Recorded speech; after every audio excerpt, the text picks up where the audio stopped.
like a bullet train. This video is not new. I'm pretty sure it's been out around because the number of views, and it's been, I think, at least a few months. I'm guessing maybe the beginning of this season. Some kid basically decided to tell this kid on the Beamer to get off the phone. Pulls out in front of him. I guess lane splitting was legal in his state, but pulls out beside him, tells the kid to put down his phone, tells the guy to put down his phone, and then decide to cut in front of him. From what I see in the video, it looks like the kid decided to swerve in front of the Beamer, something like that. It looks like he slowed down dramatically though. He sits on I believe a 250 or 300, and the next frame was this Beamer just fucking sideswipes him, and the biker basically hit the ground really hard, and looks like he was struggling a bit to get up, and needed the assistance of a jogger to help him up.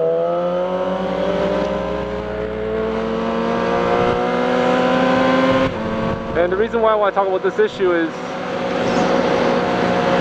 there's a lot of vloggers out there that do this.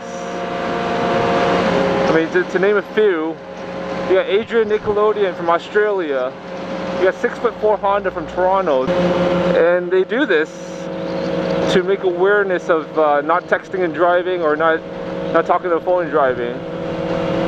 What I wanted to cover today was, you guys have to imagine these kids are the people that are doing these videos. They're quite experienced riders, for one thing. Secondly, they put themselves in a really good position when they do these things. And just like anything else, like even when you're driving a car, you need to have escape plans. And it didn't look like this fellow rider had an escape plan. It looks like he was more enticing them. You have to imagine, the BMW is in a caged vehicle. You're vulnerable on a bike. I'll bet thousands and thousands of dollars, if it was a bike versus a car in any collision, the car's gonna win. For this biker did what he did to slow down in front to entice the car, I thought it was kind of stupid on his part. Why you do that, I don't know. I mean, you're vulnerable to the car, you should know that. If you're any responsible rider, you should know that. So I want to touch up on this video is not more or less to give anyone lessons. I think it's quite obvious on what went wrong on this video. I want to tell you more or less on bad decisions or stupid things that you can possibly do on a bike, and this kid was a prime example of one of those. It's good that people see stuff on YouTube or viral videos, and they want to, I mean, to be honest, a lot of people idolize about these guys, right? Like they want to be like them. They want to be on two wheels, they want to ride. Great, I mean, that's an awesome thing. Riding is great, you know, there's nothing wrong with it. However, what you see on these videos, you have to be pretty experienced. Don't put yourself out there to get injured. That's not what this is all about.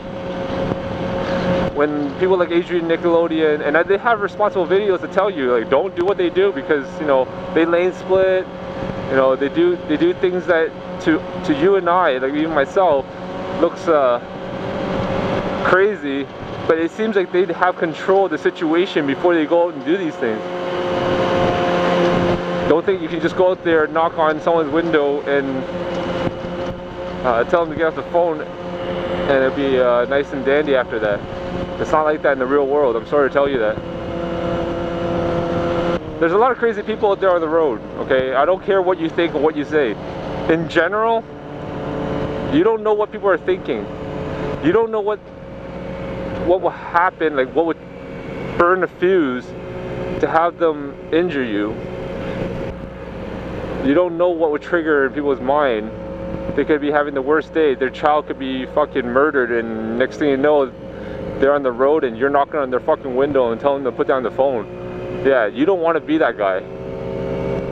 You know what I mean? And that's just to give you an example. And if you do, good for you. You want to bring awareness to people not texting and driving, or talking on the phone and driving because you're afraid that they might hurt you, being that you're on two wheels. Great, good for you.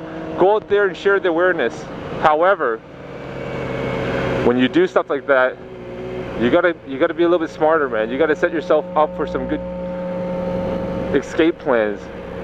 Like, if, for example, if I was to knock on this guy's window in front of me on Mercedes and say, get off the fucking phone, because he's on the phone right now, right? You can see that.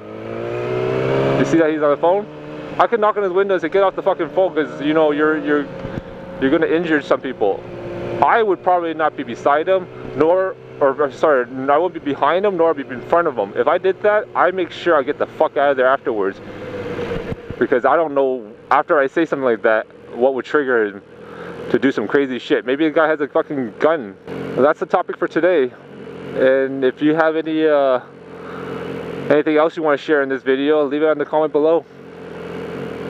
Alright, peace.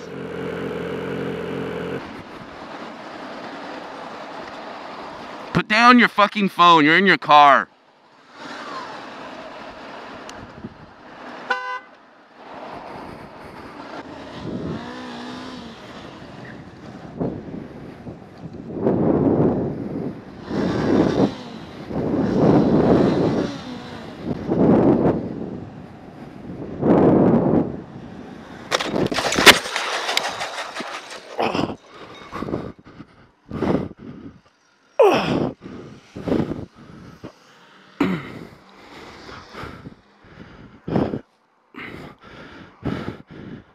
Thanks.